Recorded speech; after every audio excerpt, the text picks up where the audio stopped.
أعوذ بالله من الشيطان الرجيم بسم الله الرحمن الرحيم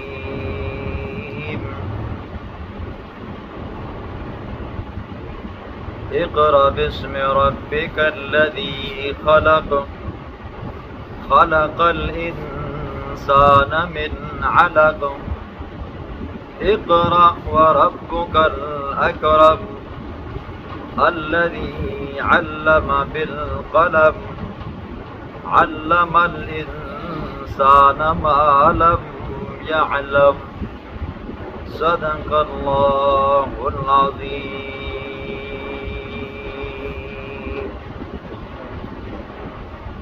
اس سورت کا نام سورۃ العلق ہے۔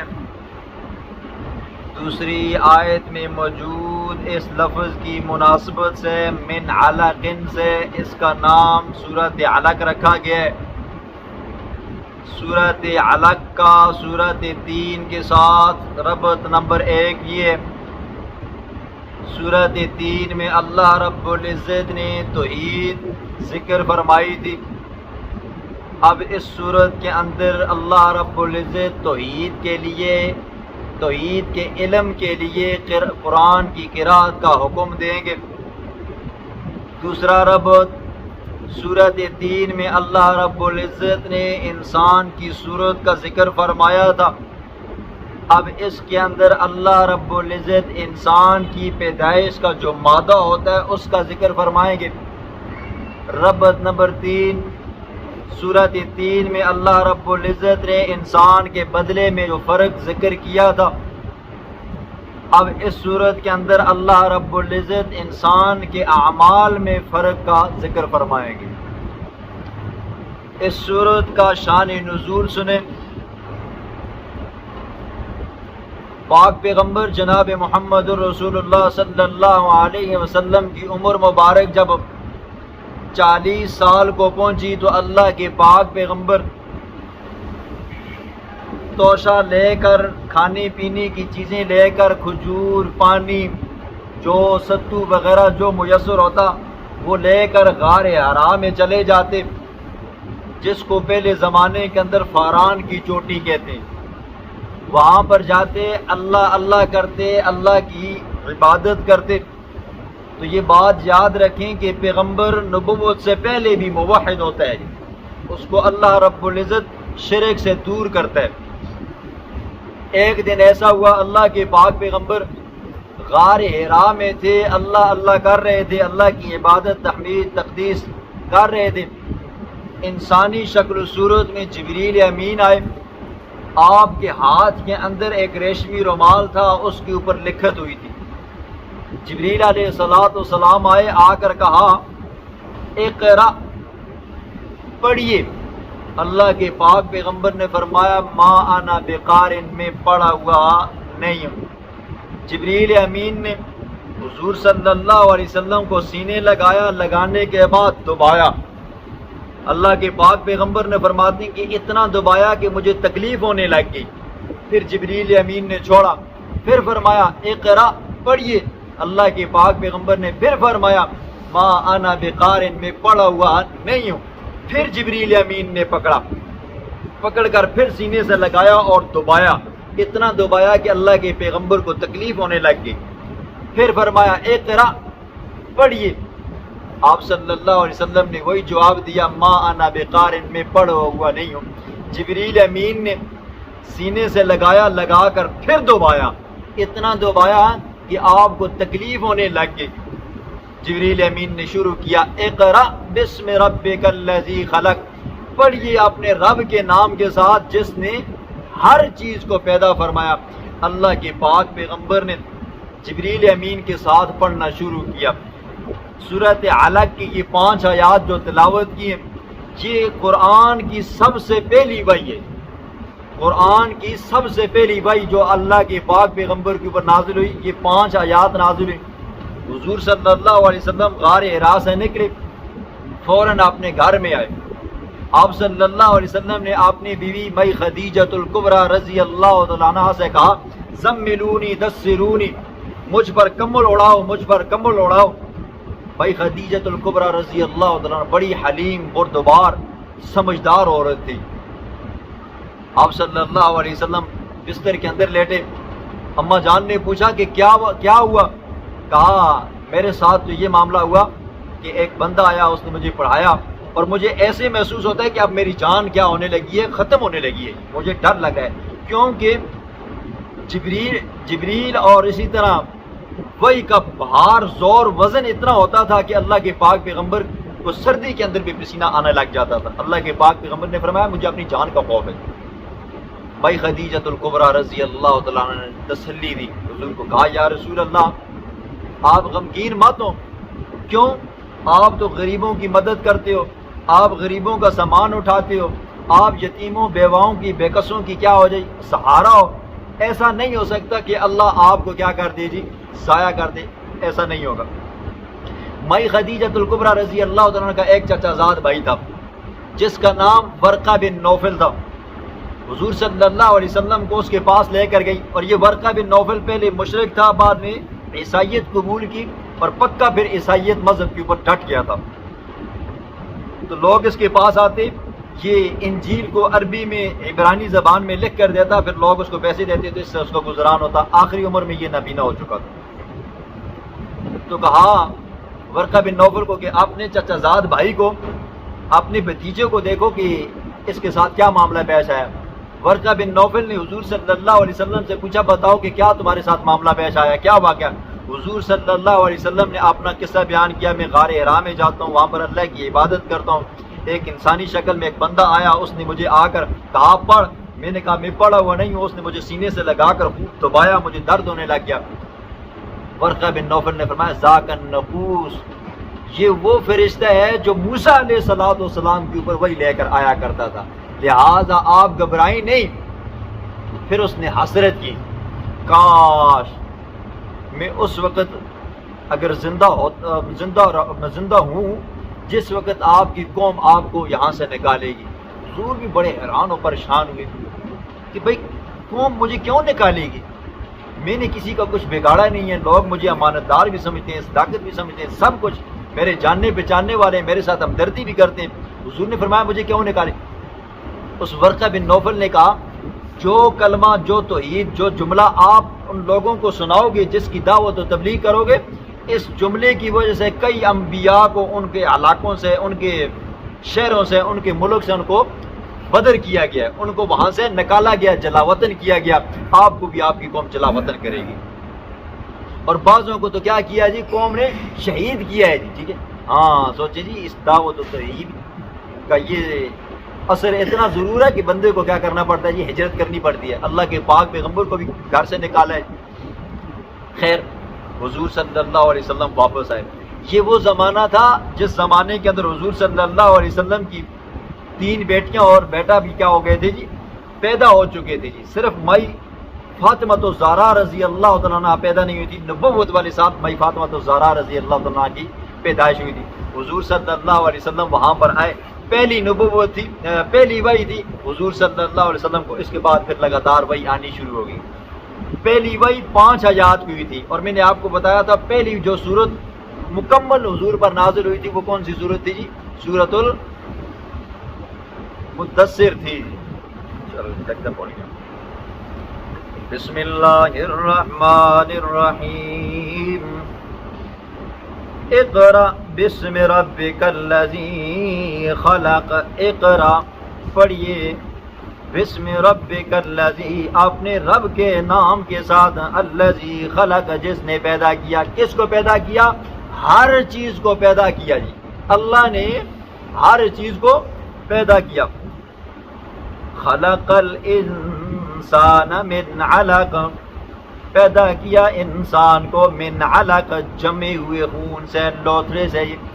ایک بات پیچھے رہ گئی ہے جی, جو جبریل امین نے 3 مرتبہ حضور کو گلے سے لگا کر دبایا نا جی, کیوں دبایا جی؟ سوال ہوتا ہے نا جی, اللہ کا پیغمبر ہو, محبوب ہو, نبی ہو, اور فرشتہ اس کو دبائے, تکلیف دے, ایسا کیوں کیا؟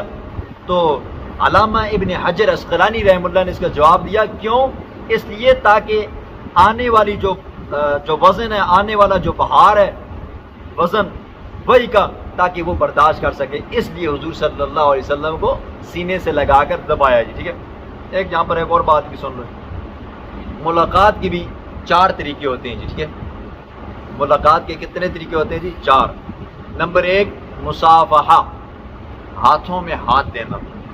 نمبر 2 معانقہ، آپ نے دیکھا ہوگا جو لوگ سعودی عرب میں رہے، عرب لوگ ملتے ہیں یوں گردنے ملا کر۔ اور ایک ہوتا ہے مقابلہ، جس طرح سے پاکستانی ملتے ہیں چھاتی لا کے چا کے مارتے ہیں کدے، ٹھیک ہے۔ اور ایک ہوتا ہے مدابرہ، بندہ آگے کھڑا ہوتا ہے، پاکستان کے اندر بتاتا ہوں جی، ٹھیک ہے، نوجوانوں کی آگے کھڑا ہوتا ہے، دوسرا پیچھے سے آ کر ملتا ہے۔ پہلے 2 جائز ہیں، دوسرے 2 جائز نہیں ہیں، ٹھیک ہے۔ مصافحہ ہاتھوں سے سلام کرنا یہ جائز ہے۔ معانقہ گردن میں لائی، چھاتی کو آگے روک کر ملاقات کی، یہ بھی جائز ہے۔ لیکن ایسے پکڑ کر اٹھا کر مارنا یہ جائز نہیں ہے، اس سے اگلے بندے کی پس کیا ٹوٹ سکتی ہے۔ اور مدابرہ یہ پیچھے سے ملنا، یہ تو کیا قوم لوط کی بیماری ہے، ٹھیک ہے۔ ہاں، اقرا پڑھیے بسم ربک الذی خلق، اپنے رب کے نام کے ساتھ۔ اس سے یہ پتہ چلتا ہے قرآن کے ایک ادب یہ ہے، جب قرآن کو پڑھا جائے نا تو تعوذ اور تسمیہ شروع میں کہا جائے جی۔ خلق، جس نے پیدا کیا، کس کو پیدا کیا؟ ہر چیز کو پیدا کیا۔ خلق الانسان من علق، پیدا کیا انسان کو من علق، جمے ہوئے خون سے جی، ٹھیک ہے۔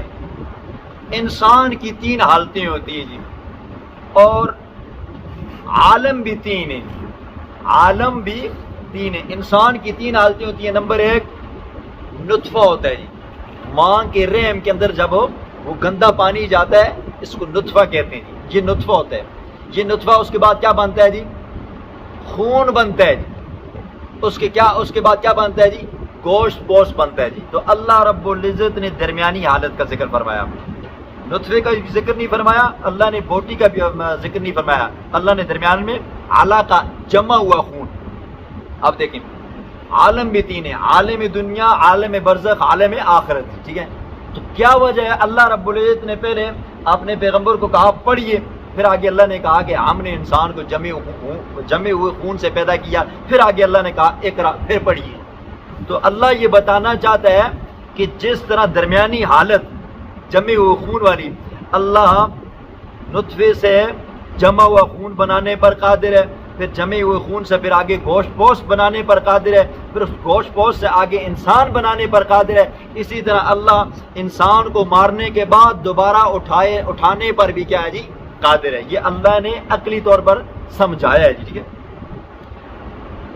اقرا بسم ربک الذی خلق، اقرا وربک الاکرم، پڑھیے وربک الاکرم، اور آپ کا رب الاکرم بڑا مہربان ہے، جو چاہتا ہے عطا کرتا ہے۔ اقرا پڑھیے آپ، وربک اور آپ کا رب الاکرم جو کیا ہے جی؟ مہربان ہے۔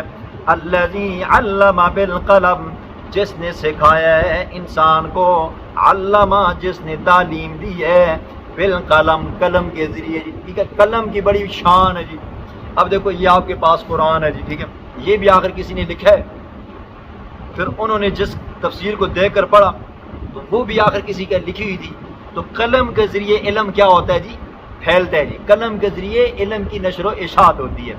علم الانسان ما لم یعلم، سکھایا انسان کو ما لم یعلم، وہ علم جو وہ نہیں جانتا تھا جی، یعنی زبان کے ذریعے علم، ایک قلم کا اور ایک کیا ہوتا ہے جی؟ زبان کا۔ ابھی آپ کیا ہو رہے جی؟ زبان سے سن رہے ہو جی، اور یہ تفسیر جو آپ کے سامنے پڑھی ہے یہ ہاتھوں کے ساتھ لکھی ہوئی ہے۔ جب پیغمبر علیہ الصلوۃ والسلام کو نبوت ملی تو مکہ کے اندر چند بڑے سرداروں میں سے ایک ایسا شخص جو بڑا ضدی تھا، بڑا اکڑ پن والا تھا، جو جہالت میں اتنا بڑھ چکا تھا، اس کو کہا کرتے تھے ابو جہل، اور یہ اس کی کنیت تھی ابو الحکم، جس کو چیف جسٹس کہتے ہیں۔ یہ مکے کا چیف جسٹس تھا، ٹھیک ہے۔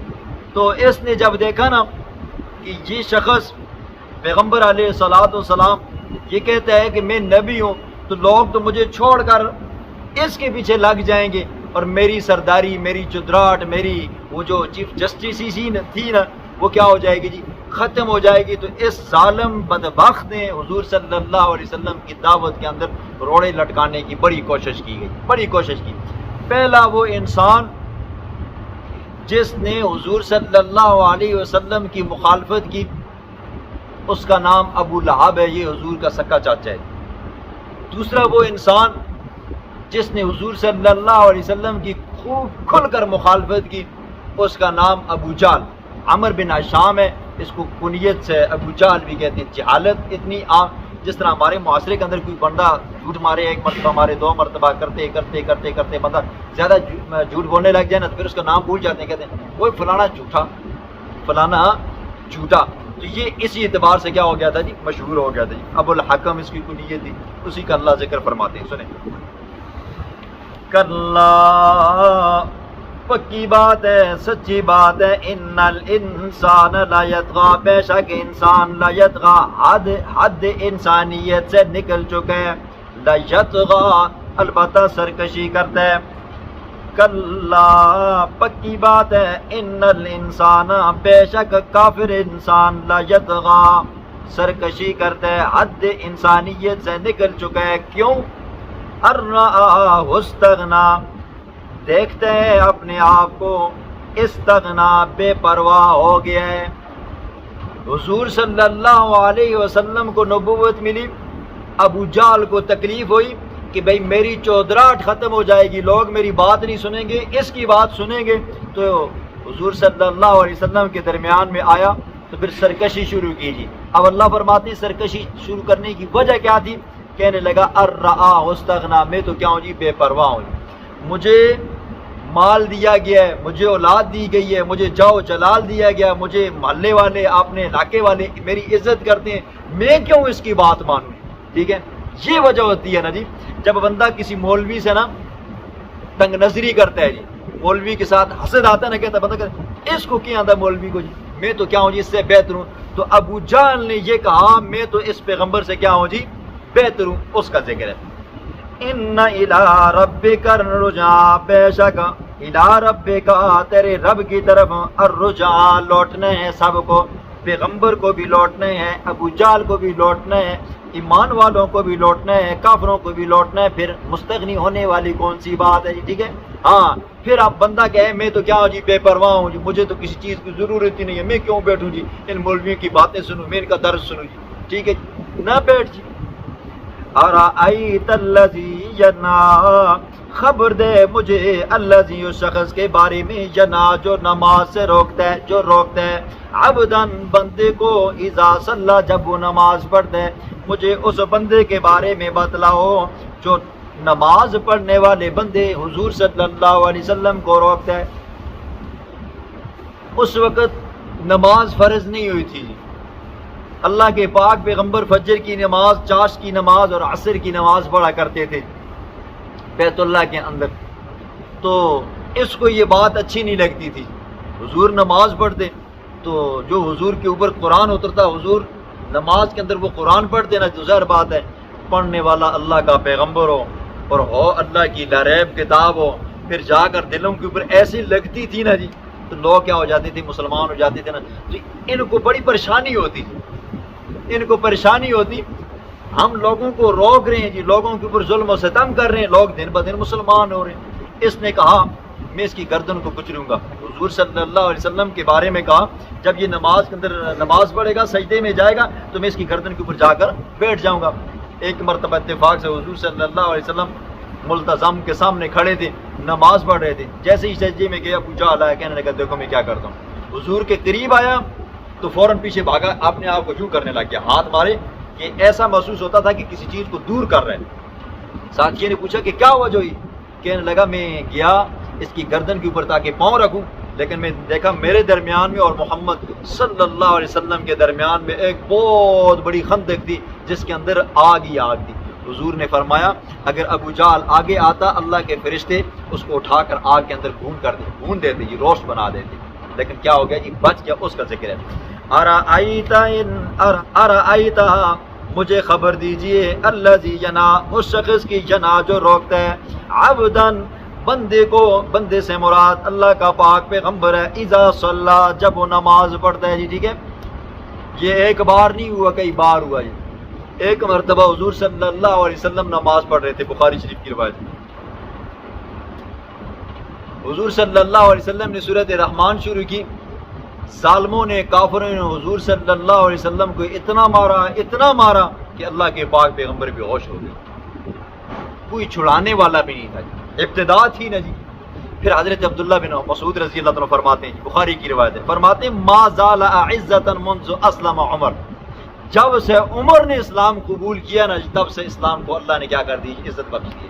اور حضرت عمر رضی اللہ عنہ جس وقت اسلام لایا نا، نماز کا وقت ہوا، کہا یا رسول اللہ آپ سچے، آپ کی کتاب آپ کے اوپر اترنے والی وہی سچی، آپ کا رب سچا، تو پھر کیوں ڈر کر، کیوں چھپ کر پھر گھر کے اندر نماز پڑھیں گے؟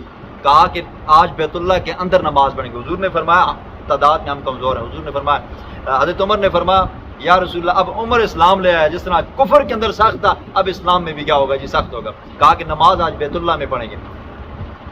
صحابہ کرام کی ٹولیاں بنائی گئی، ایک ٹولی حضرت عمر فاروق رضی اللہ عنہ کی ماتحت رہی اور ایک حضرت حمزہ رضی اللہ عنہ کی ماتحت رہی۔ اور جیسے ہی بیت اللہ میں پہنچے نا جی، اعلان کیا جی جس نے اپنی بیویوں کو بیوہ کروانا ہے، جس نے اپنے بچوں کو یتیم کروانا ہے نا، وہ آئے اور عمر کو روک کر دکھائے۔ ٹھیک ہے، یہ عمر کے اسلام لانے کی کیا تھی، خصوصیت تھی۔ اللہ کے پیغمبر نے دعا مانگی، اللہ نے دیا، اور پھر وہ عزت اللہ نے اسلام کو بخشی جو آج تک بھی عمر کا نام لو نا جی دشمنوں کی ٹانگیں کانپتی ہیں۔ ٹھیک ہے، ایمان ان کا متزلزل ہو جاتا ہے جی۔ ٹھیک ہے، حتیٰ کہ ان کو اپنے نسب پر بھی شک ہونے لگ جاتا ہے۔ عمر وہ شخص ہے جو حق اور باطل کے درمیان میں فرق کرنے والا ہے۔ اللہ کے پیغمبر نے فرمایا عمر تو وہ شخص ہے کہ شیطان تجھے دیکھ کر کیا ہو جاتا ہے جی، بھاگ جاتا ہے۔ اور سورۃ طارق کی ایک خصوصیت میں نے آپ کو بتائی تھی، اگر یاد ہو، میں نے کہا جس بندے کو احتلام کی بیماری ہو نا جی، وہ بندہ دل کے اوپر عمر رضی اللہ عنہ کا نام لکھے نا جی، شیطان قریب نہیں آئے گا، احتلام نہیں ہوگا۔ اللہ نے وہ عظمتیں، وہ شانیں، وہ رفتیں، وہ مقام عطا فرمائے نا جی جو کبھی ختم نہیں ہوں گے۔ زندگی میں بھی حضور کے ساتھ تھے اور زندگی سے جانے کے بعد اب قبر میں بھی حضور کے ساتھ ہیں، اور جب جنت میں داخل ہوں گے تب بھی حضور کے ساتھ ہوں گے۔ ٹھیک ہے، ارأیت ان کان علی الہدی، مجھے خبر دیجئے، ان کان اگر ہے وہ علی الہدی، وہ شخص ہدایت پر، او امر بالتقوی، اور وہ حکم بھی تقوی کا کرتا ہے، ارأیت ان کذب وتولی، مجھے خبر دیجئے، ان کذب اگر وہ جھٹلائے دین حق کو، وتولی اور بدعمالی کرے اعراض سے، علم یعلم کیا وہ نہیں جانتا کہ بے شک اللہ یرا، اللہ دیکھ رہا ہے۔ ٹھیک ہے، اللہ رب العزت نے حضور کی 3 صفتیں بیان فرمائی، 4 صفتیں بیان فرمائی۔ پہلی فرمائی کہ وہ بندہ نماز پڑھتا ہے لیکن یہ ظالم بدبخت اس بندے کو نماز سے روکتا ہے۔ نمبر 2، ارأیت ان کان علی الہدی، وہ بندہ خود بھی ہدایت پر ہے اور لوگوں کو بھی ہدایت کی طرف بلاتا ہے جی، اور وہ بندہ خود بھی متقی ہے، لوگوں کو بھی تقوی کی طرف بلاتا ہے۔ اور ارأیت ان کذب وتولی، مجھے خبر دیجیے اس شخص کے بارے میں جو خود بھی کیا ہے جی، حق کو جھٹلاتا ہے اور اعراض کرتا ہے، خود بے دین ہے اور دیندار کو کیا کرتا ہے جی، روکتا ہے جی۔ ٹھیک ہے، خود بے نمازی ہے اور نمازی کو کیا کرتا ہے جی، روکتا ہے، خود کیا ہے جی پرلے درجے کا کمین ہے اور کیا ہے جی امام الانبیاء کو روکتا ہے جی۔ ایسا کیسا ہو سکتا ہے؟ علم یعلم بان اللہ یرا، کیا وہ نہیں جانتا بان اللہ یرا، بے شک اللہ رب العزت یرا، وہ دیکھتا ہے، بے شک اللہ رب العزت دیکھتا ہے اس کی سرکشیوں کو، اس کی بے وقوفیوں کو۔ کلا، پکی بات ہے، لئن لم ینتہی، اگر وہ بندہ باز نہ آیا، کون؟ ابو جہل۔ کلا لئن لم ینتہی، اگر وہ باز نہ آیا اپنی حرکتوں سے، لنسفعا بالناصیہ، البتہ ہم جہنم کی طرف کھینچ کر لے کر جائیں گے چوٹی کے بالوں سے، چوٹی کے بالوں سے پکڑیں گے اور اس کو کیا کر دیں گے جی، جہنم کے اندر پھینک دیں گے۔ ناصیۃ کاذبۃ خاطئہ، وہ چوٹی کاذبۃ جو جھوٹی ہے جی۔ ٹھیک ہے، مراد وہ پورا کا پورا ابو جہل جھوٹا ہے، خاطئہ اور ہے بھی خطا کار۔ فَلْيَدْعُ نَادِيَهُ، بس چاہیے کہ وہ بلائے نادیہ، اپنی مجلس والوں کو جی۔ ٹھیک ہے، کیا کہتا تھا؟ الرآہ استغنا، یہ کہ اپنے آپ کو وہ دیکھتا تھا مستغنی جی، مجھے اللہ نے مجھے میرے پاس تو کیا جی مال و دولت ہے، میرا کنبہ قبیلہ ہے، خاندان ہے، قوم کا میں کیا ہوں جی، سب سے بڑا ہوں، سردار ہوں، چودھری ہوں، وغیرہ وغیرہ۔ یعنی کہ اپنے آپ کو عزت دار شمار کرتا تھا. اللہ نے فرمایا فَلْيَدْعُ نَادِيَهُ, اگر اپنے آپ کو اتنا ہی تو بڑا عزت دار شمار کرتا ہے یا کنبے قبیلے والا خاندان والا شمار کرتا ہے, فَلْيَدْعُ نَادِيَهُ, اپنے دوستوں کو بلا. سَنَدْعُ الزَّبَانِيَةَ, تو اپنے دوستوں کو بلا. سَنَدْعُ الزَّبَانِيَةَ, اگر اس نے ایسا کیا عن قریب ہم بھی بلائیں گے الزبانیہ, زبانیہ اپنی خصوصی فورس کو. ٹھیک ہے, زبانیہ کس فورس کو کہتے ہیں جی؟ زبانیہ فرشتوں کی وہ ٹولی ہے جو کافروں کی روح قبض کرتے وقت ان کے پاس آتی ہے. پھر آتے ہیں چھاتی کے اوپر بیٹھتے ہیں نا جی, یضربون وجوہہم وادبارہم جی. ٹھیک ہے, چھاتی کے اوپر بیٹھ کر نا منہ کے اوپر تھپڑ مارتے ہیں, پھر الٹا کر کے ادبارہم پیٹھ کے اندر گرز مارتے ہیں اور مکے مارتے ہیں, لات مکے ککے لگتی ہیں. اللہ فرماتے ہیں ابو جہل کو, ابو جہل اپنے آپ کو اتنا ہی تو مالدار سمجھتا ہے, اتنا ہی تو سمجھتا ہے کہ لوگ تیرے پیچھے چلنے والے ہیں, تو اپنے دوستوں یاروں کو بلا تو ہم اپنی خصوصی فورس کو بلائیں گے. کہاں اللہ کی فورس کے آگے بندہ ٹک سکتا ہے جی. ٹھیک ہے, اب یہاں پر ایک اور بات بھی سنو, فرشتوں کی بات ہے یہ. اب آنے والا ربیع الاول ہے, 12 ربیع الاول ہے. 12 ربیع الاول کے اندر لوگ خوشیاں منائیں گے. پھر جو خوشیاں نہیں منائے گا نا جی, اس کے بارے میں طرح طرح کی باتیں کریں گے جی. ٹھیک ہے, اور سب سے بڑی دلیل کیا ہوگی جی ان کی, میں آپ کو بتاتا ہوں. سب سے بڑی دلیل ان کی یہ ہے, بخاری شریف کی ایک روایت ہے جی, 5101.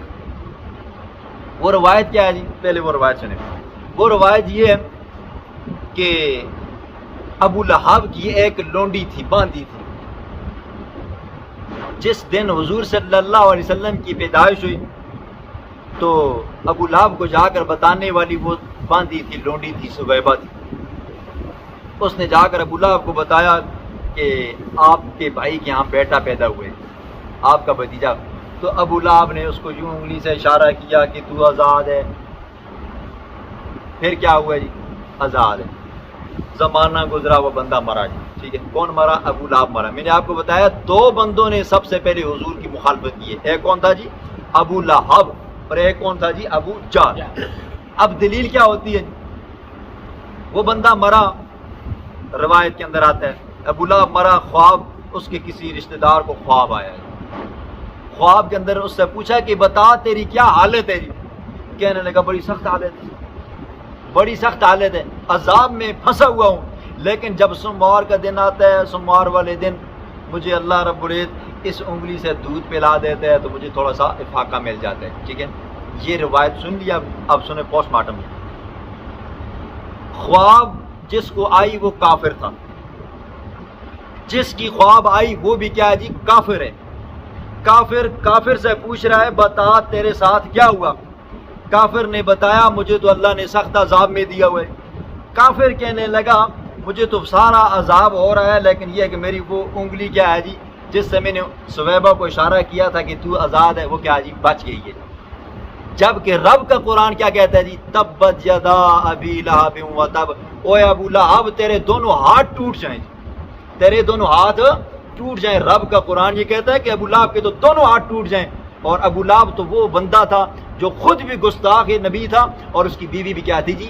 گستاخ نبی تھی. سورۃ الحب میں آئے گی. لہٰذا حضور صلی اللہ علیہ وسلم کی 24 گھنٹے, سال کے 12 مہینے, سال کے 12 مہینوں کے اندر ہر دن, ہر لمحہ, ہر گھڑی, ہر سیکنڈ حضور کے ساتھ عشق کرنا, یہ کیا ہے جی؟ حقیقی معنوں میں عاشق ہے. لیکن کیا ہے جی؟ 12 ربیع الاول آئے, بندہ آ گیا جی میں موٹا عاشق ہاں, حلوہ پکاوا ہے. یہ عاشق نہیں ہے, دھوکے باز ہے جی. جس بندے کو حضور کے ساتھ اپنے والدین سے بھی زیادہ محبت نہیں ہے وہ بندہ مومن نہیں ہے. حضرت عمر فاروق رضی اللہ تعالیٰ آئے, حضرت عمر فاروق رضی اللہ تعالیٰ سے سوال کیا. حضرت عمر فاروق رضی اللہ نے کہا یا رسول اللہ مجھے آپ نے میرے ماں باپ سے زیادہ عزیز ہوں لیکن میری جان زیادہ عزیز ہے. حضور نے فرمایا عمر ابھی مومن نہیں ہو. تھوڑی دیر رکے, کہا یا رسول اللہ آپ مجھے دنیا و ما فیہا, میرے ماں باپ, میری اپنی جان سے بھی زیادہ آپ کیا ہو جی؟ عزیز. حضور نے فرمایا اب کیا جی؟ مومن. اب کیا ہے جی؟ مومن ہے جی. ٹھیک ہے, حضور کے ساتھ 24 گھنٹے کیا کرنا ہے جی؟ عشق کرنا ہے.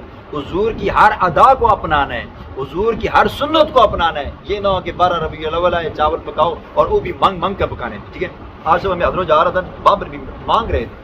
حضور کے نام کا کیا کہتے ہیں؟ مانگتے ہیں, اور مانگ کر پھر لوگوں کو چاول کھلاتے ہیں. تو اپنی شادی دیواری آئے نا جی, یقین منو 80 کٹوے لائے دینا وہ نہیں مانگ دے لیکن حضور دے نا دے کہ بھیک مانگ کے کہ چاول کھلانا خدا تو خوف کرو یار اب سنیں فَلْيَدْعُ نَادِيَا بس چاہیے کہ وہ بلائے نادیا اپنی مجلس والوں کو اپنے دوستوں کو اپنے رشتہ داروں کو اپنے کنبے قبیلے خاندان کو سَنَدْعُ الزَّبَانِيَا عن قریب ہم بھی بلائیں گے الزبانیہ عذاب والے فرشتوں کو کلا پکی بات ہے لا تطیعوا میرا سونا محمد الرسول اللہ آپ تابعداری مت کریں آپ کہا مت مانیں آپ اطاعت مت کریں اس کافر کی وہ کافر آپ کو نماز پڑھنے سے روکے گا آپ کو دعوت و تبلیغ سے روکے گا آپ کی دعوت و تبلیغ کے اندر روڑے اٹکائے گا آپ کو طرح طرح کی پریشانیاں دے گا میرا محبوب اس کی بات نہیں مانی ٹھیک ہے وسجد اللہ کو سجدہ کرتے رہنا ہے